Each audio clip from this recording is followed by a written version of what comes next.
First point we are going to discuss together is accent and fluency. And we are mainly here concerned with the British accent. And in the second session, which will be in next week at the same time, will be about classroom management and the new tools that you're going to get to manage your classrooms, whether in class and also in online, if you're teaching online sessions. And third session will be about teaching methods and resources that can be very helpful for you as a teacher, whether in class and also in online.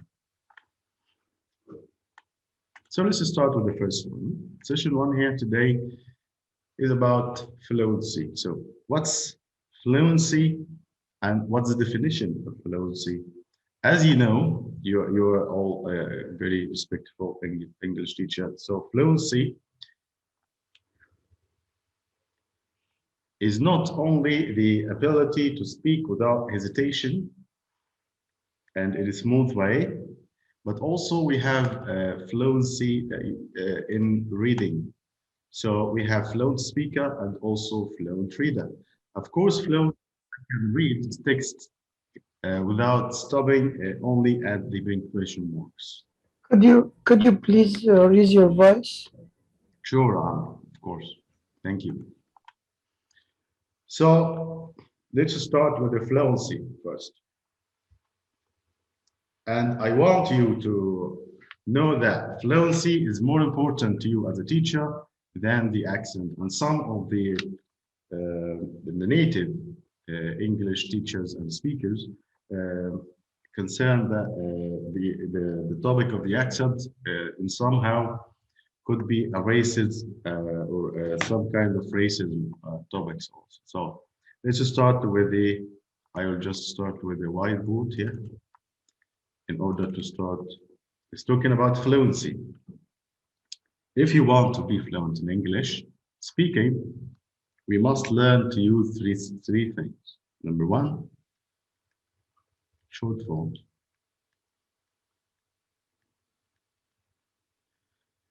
Two, weak forms. And three is going to be the alleged. So short forms, as you know, is the contraction that we're going to like in a sense of saying we are students. So this is a full form. When you're speaking in English, we're using the short form. Instead of we are, we say where. You are, you. And so on. Instead of he is, he's. And even if you don't have a pronoun, sometimes in some cases you have a noun like Tom is a nurse. So we're saying it in Tom's a nurse, Tom's a nurse. So keep using the short form all the time when speaking. Also, verbs like will, apostrophe ll instead I'll, or what, we're using the short form I'd. Now, the important task today, which you need to understand clearly, is the weak forms, which is number two. In speaking, you must always use the weak forms. First, let's see what weak form is. Weak forms are words that you pronounce them fully, separately, but in speaking, in context, in a sentence, we pronounce them differently.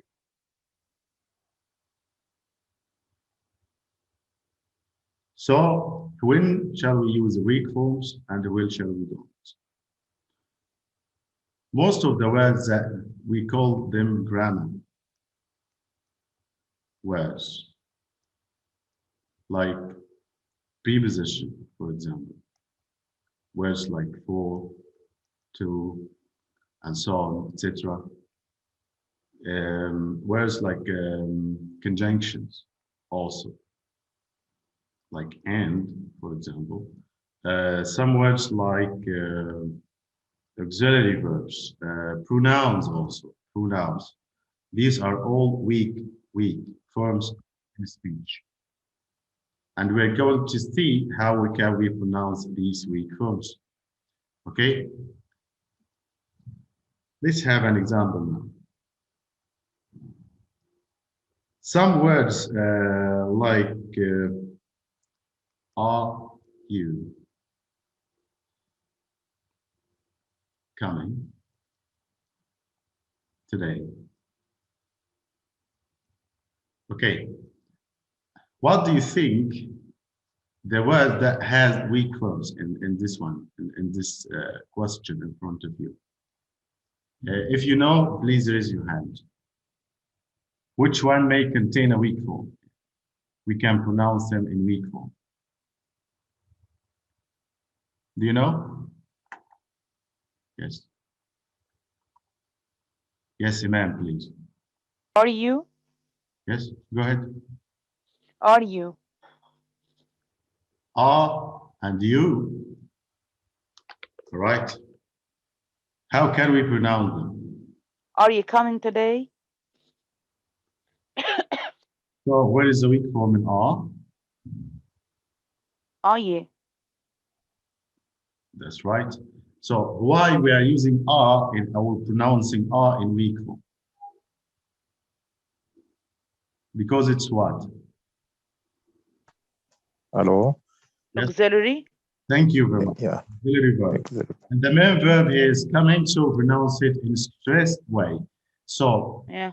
in every English sentence or question, if we have a stressed word, which is stressed or connected to the meaning directly, we don't pronounce them in weak, but this one also should be in strong form. Right? Let's see another example and ask another question.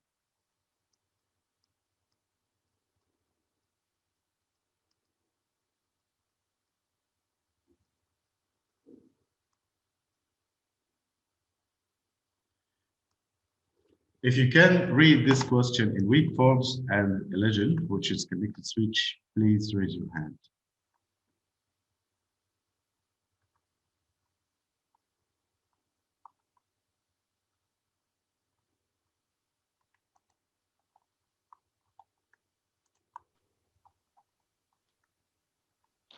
Right, please.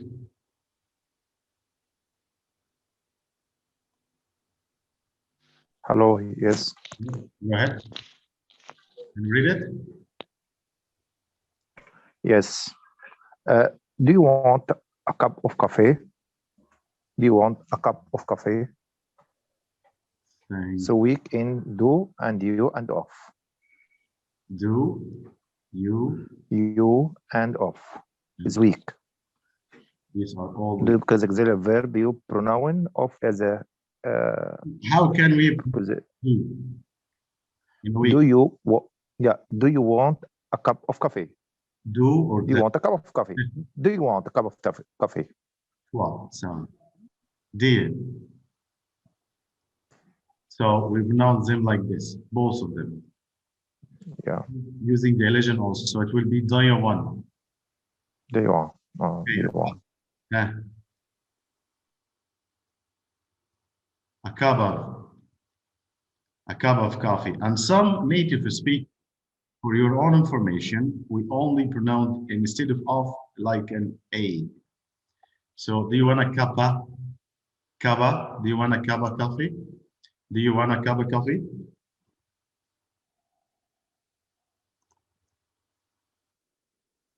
So not all the words in English are weak forms. Some words are strong forms. And also in some cases, even prepositions and words that, like we said, grammar words could be in a strong form.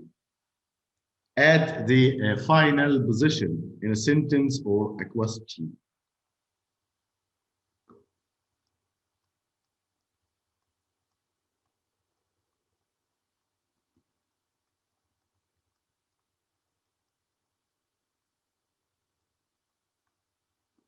So can you read this one?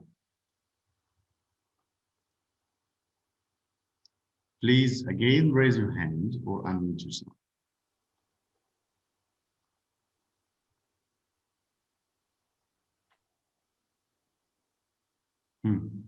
Go ahead, Iman. What do you want my car for? So we are the weak forms in this one. Okay. I think do. Yes. And you.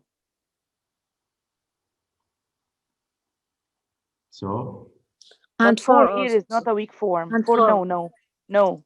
for, do you think No. it's a weak form? No. No, because this one is a final position. So if we pronounce it fully, do we all the time pronounce words like you in weak forms in the same one? Yeah. What do you want? What do you want my car for?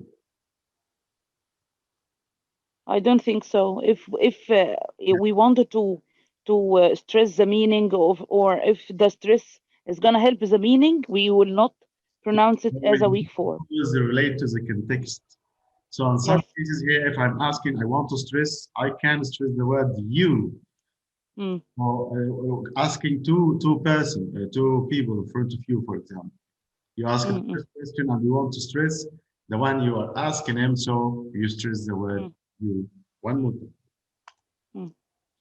Right. Now, let's go directly to the next topic, which is the British accent. How can we sound British, and how can I acquire or try to acquire an accent to sound like a Brit? But before we go into it, as you know, Zoom is going to disconnect now and we'll get back again, okay? To proceed with the second one. We'll just take a break for 2 minutes and we'll get back.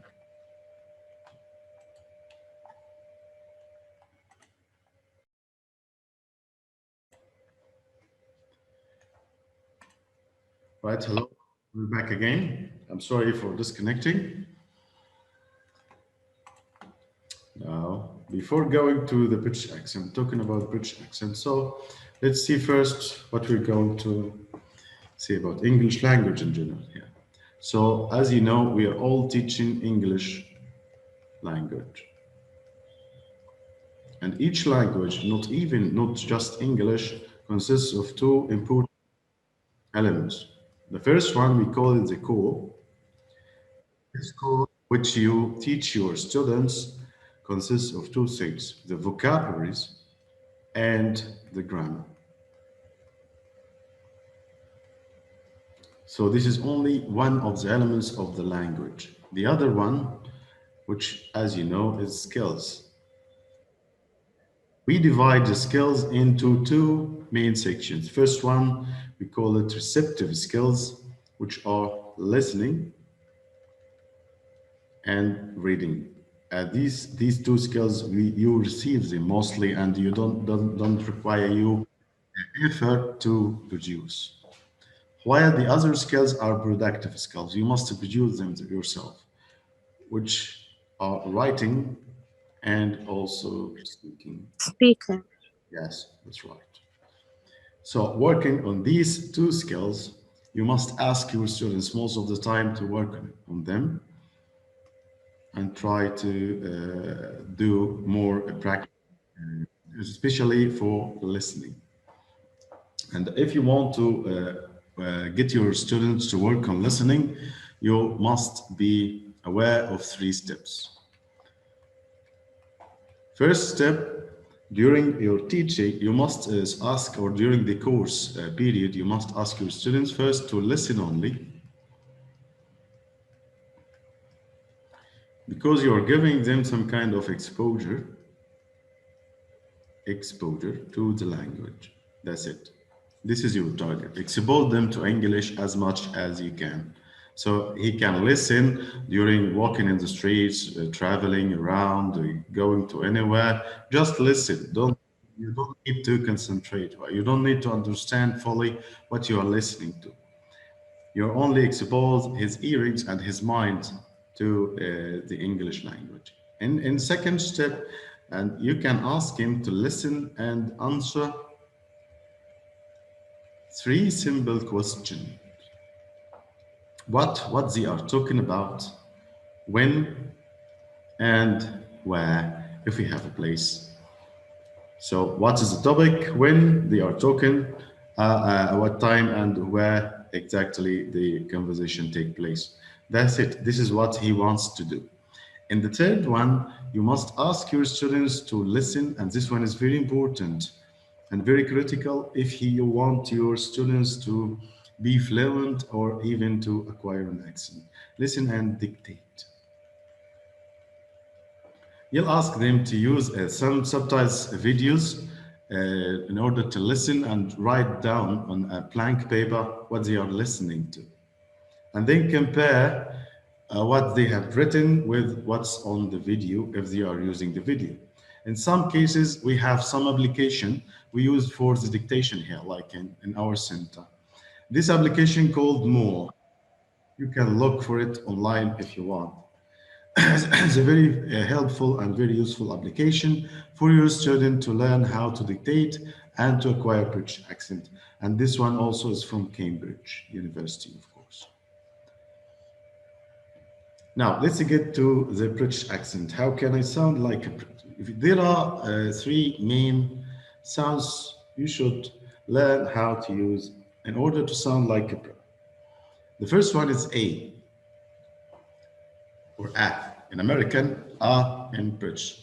So instead of saying ask, we pronounce it as ask. It's not fast, but fast. It's not class, but class. It's not laugh, but laugh. It's not grass, but grass. It's not can't, but can't. Of course, there are some exceptions, like words like hand. It's still hand in British, not hand. Word like and, it's also and not and. The second sound you should be aware about, which is R sound. This one is R, not R as in American or. In British R. This sound, mostly when it comes after vowels, like in this word, it will be car, arm, and pay attention here because it's also followed by a consonant sound. Arm, mother, father, third, not third, third.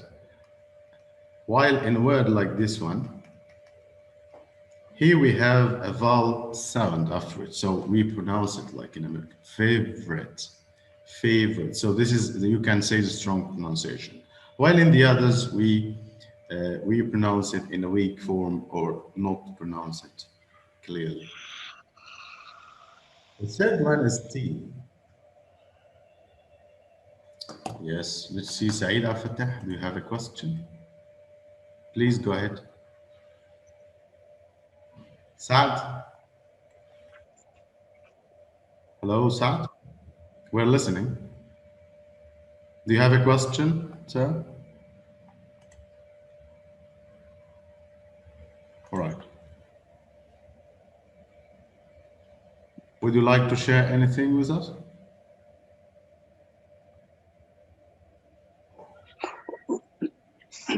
Okay, how about can? What? We say can. How about can? We say can. We can't say can. Yes. Okay. Can't? Why not can't? Yes. Okay. Yeah. No, can. We say can. Yes. Okay. We can say can. But we can't say can. Yes, that's right. Can is pronounced as can, while in can't, it's pronounced as can't. Okay. Yes, you mean in positive. Right. There is also some explanation to this one, the difference between can and can't. Most of you know that the T in the initial position of a word is mostly not pronounced, like last week. Next day. Next day. We don't pronounce the T at the final position. Okay, if it's also followed by a consonant sound after that. So we don't pronounce it. So in order to distinguish between can in a positive form and the can't in negative form, so pronounce it in can't. Even if you don't pronounce the T, you can still hear and know the difference between can and can't. This is mainly why they are using it. And next is the T, or the last sound is T. Okay, as you know, most of you, a word like water, in some Americans pronounce it like a D, water, or even R, another R, water. Okay, bitter, so it's more clear, bitter, not bitter, bitter, water, in a bottle, not bottle, daughter, not daughter, okay? So it's more clear in this one. Also pay attention to the words, as you know, T followed by R, like in train, train, and also D followed by R, like in drink. So we say drink water.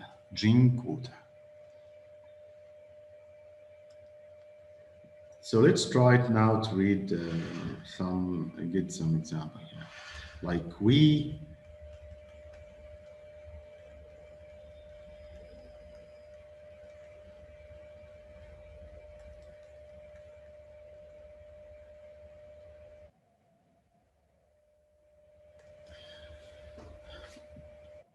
Anyone can read this sentence, please raise your hand if you want. Or unmute yourself directly. Can you read it?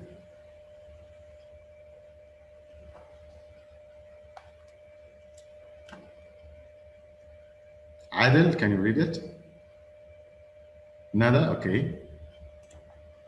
Please unmute yourself and read. Good evening. Can you read it? Yes. Go. We like large art in Colorado. Colorado. So, Colorado. We like large art in Colorado. Colorado.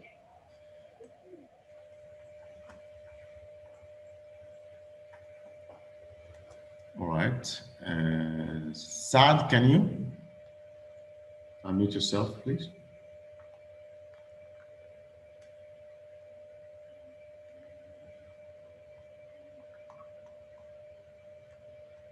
And all right, Nada, unmute yourself.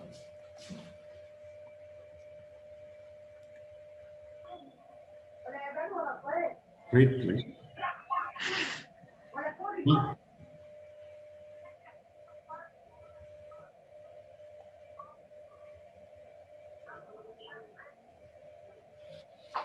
Can you read? Go ahead, Nada. Can you read it? Yes. Yes, please read. We like large art in Colorado. Thank you very much. Amr.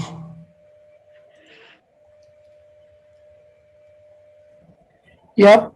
We like large art in Colorado. Thank you.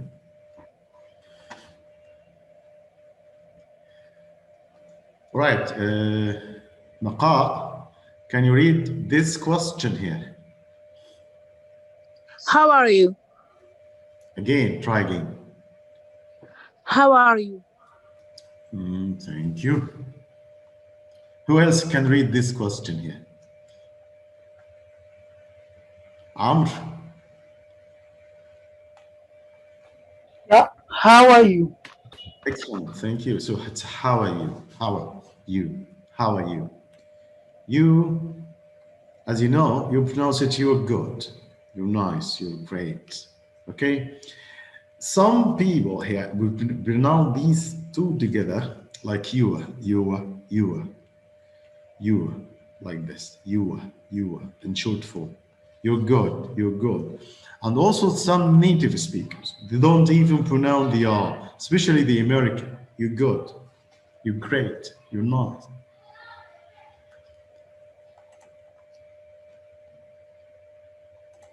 So one more time, it's up to you if you want to be fluent in English and speak English natively. So you need to work on and practice two things also. You need to work on physically, which means you must train your organs of speech, of course. You must train your mouth, your muscles, your tongue to pronounce these words. And also you must work mentally in order to train your brain. Your brain. So these are the two steps, and you must start, in order to speak fluently, you must start to listen now. And try to listen to more British video in English, British videos.